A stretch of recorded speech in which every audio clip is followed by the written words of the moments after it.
नमस्कार साथियों, आज की इस क्लास में हम लोग जो है रेलवे की विभिन्न आगामी परीक्षाओं के लिए जो है साइंस का कंप्लीट रिवीजन जो है करने जा रहे हैं।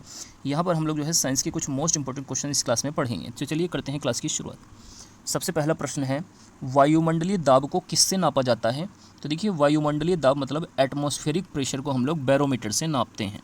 बहुत बार एग्जाम्स में ये क्वेश्चन पूछा जा चुका है। नेक्स्ट, बैरोमीटर का पाठ्यांक अचानक नीचे गिरे तो ये किस ओर संकेत करता है? तो ये देखिए, आंधी या तूफान का संकेत करता है अगर बैरोमीटर का पाठ्यांक अचानक से नीचे गिरे। इसी प्रकार अगर बैरोमीटर का पाठ्यांक धीरे धीरे नीचे गिरे तो ये जो है वर्षा का संकेत माना जाता है कि वर्षा होने को है। तो बैरोमीटर का पाठ्यांक अगर धीरे धीरे गिरता है तो वर्षा के संकेत करता है, और अचानक से गिरता है तो ये आंधी या तूफान का संकेत होता है। और वायुमंडलीय दाब को बैरोमीटर से नापते हैं। नेक्स्ट, इसके बाद अगला प्रश्न है, हाइड्रोलिक ब्रेक किस सिद्धांत पर कार्य करते हैं?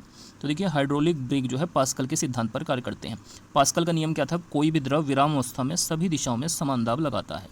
ये पास्कल का नियम था। और पास्कल किसकी इकाई होती है? तो ये दाब यानी प्रेशर की इकाई होती है। इस चीज़ को भी आपको याद रखना है। अगला प्रश्न है, लालटेन की बत्ती में तेल का चढ़ना, तो ये किस घटना का उदाहरण होता है?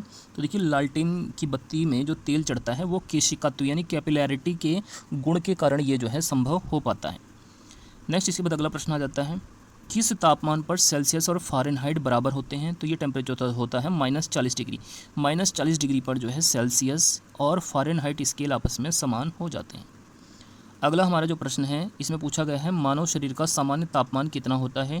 तो ये देखिए, 98.6 फ़ारेनहाइट या 37 डिग्री सेल्सियस या 310 केल्विन, ये तीनों ही जो है मानव शरीर के सामान्य तापमान होते हैं, और ये तीनों एक ही ताप को प्रदर्शित करते हैं। अगला प्रश्न है, विद्युत मोटर का क्या कार्य होता है? तो देखिए, जो विद्युत मोटर यानी इलेक्ट्रिक मोटर होती है, यह विद्युत ऊर्जा को यांत्रिक ऊर्जा में बदलती है। इलेक्ट्रिकल एनर्जी को ये मैकेनिकल एनर्जी में चेंज करती है। नेक्स्ट, इसके बाद अगला प्रश्न है, दूध का घनत्व किससे नापा जाता है? तो देखिए, डेंसिटी ऑफ मिल्क ये जो है नापा जाता है लैक्टोमीटर से। लैक्टोमीटर से दूध के घनत्व को नापा जाता है और दूध की शुद्धता ज्ञात की जाती है। अगला प्रश्न है, निकट दृष्टि दोष का निवारण किस प्रकार के लेंस से होता है? तो देखिए, निकट दृष्टि दोष के निवारण में अवतल लेंस का प्रयोग होता है। कनकेव लेंस यूज़ किया जाता है निकट दृष्टि दोष के निवारण में, और निकट दृष्टि दोष को मायोपिया कहा जाता है। इस चीज़ को भी आपको याद रखना है। नेक्स्ट, इसके बाद अगला है, दूर दृष्टि दोष का निवारण किस प्रकार से होता है? तो ये उत्तल लेंस के द्वारा होता है। कॉन्वेक्स लेंस के द्वारा दूर दृष्टि दोष का निवारण होता है, और दूर दृष्टि दोष को हाइपरमेट्रोपिया कहा जाता है। इस चीज़ को भी आपको याद रखना है। अगला प्रश्न है, अंतरिक्ष यात्री को आकाश का रंग कैसा दिखाई देता है? तो देखिए, अंतरिक्ष यात्री को आकाश का रंग जो है काला दिखाई देता है। नेक्स्ट, अगला प्रश्न है, हाइड्रोजन बम किस सिद्धांत पर कार्य करता है? तो देखिए, हाइड्रोजन बम जो है नाभिकीय संलयन प्रक्रिया पर आधारित होता है, और हाइड्रोजन जो नाभिकीय संलयन प्रक्रिया है, इसी पर जो है सूर्य की ऊर्जा का स्रोत भी ये माना जाता है कि सूर्य की ऊर्जा का स्रोत जो है नाभिकीय संलयन प्रक्रिया ही होती है। अगला प्रश्न है, पानी में डूबी हुई छड़ का टेढ़ा दिखाई देना ये किस घटना की ओर संकेत करता है? तो ये प्रकाश के अपवर्तन यानी रिफ्रैक्शन ऑफ लाइट को ये प्रदर्शित करता है कि पानी में डूबी हुई कोई छड़ टेढ़ी दिखाई देती है। नेक्स्ट, इसके बाद अगला प्रश्न है, रेक्टिफायर का क्या कार्य होता है? तो देखिए, रेक्टिफायर जिसको दिष्टकारी कहा जाता है, ये जो है एसी को डीसी में बदलते हैं, मतलब अल्टरनेटिंग करंट को डायरेक्ट करंट में, प्रतिवर्ती धारा को दिष्ट धारा में रेक्टिफायर के द्वारा बदला जाता है। इसका अपोजिट होता है इन्वर्टर। इन्वर्टर का कार्य होता है डीसी को एसी में बदलना, डायरेक्ट करंट को अल्टरनेटिंग करंट में चेंज करना। ये इन्वर्टर का कार्य होता है। चलिए आइए कुछ और इंपॉर्टेंट क्वेश्चंस हैं, इनको भी देख लेते हैं। अगला प्रश्न है, यूरेनियम के नाभिकीय विखंडन में अंतिम उत्पाद क्या प्राप्त होता है?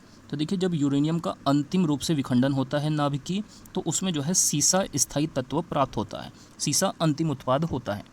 नेक्स्ट, इसके बाद अगला प्रश्न है, एक्स किरणों की खोज किसने की थी? तो ये खोज की गई थी रोएंटजन के द्वारा। वैज्ञानिक रोएंटजन ने एक्स किरणों की खोज को किया था। अगला हमारा प्रश्न है, पराबैंगनी किरणों को खोज कर किसने निकाला था?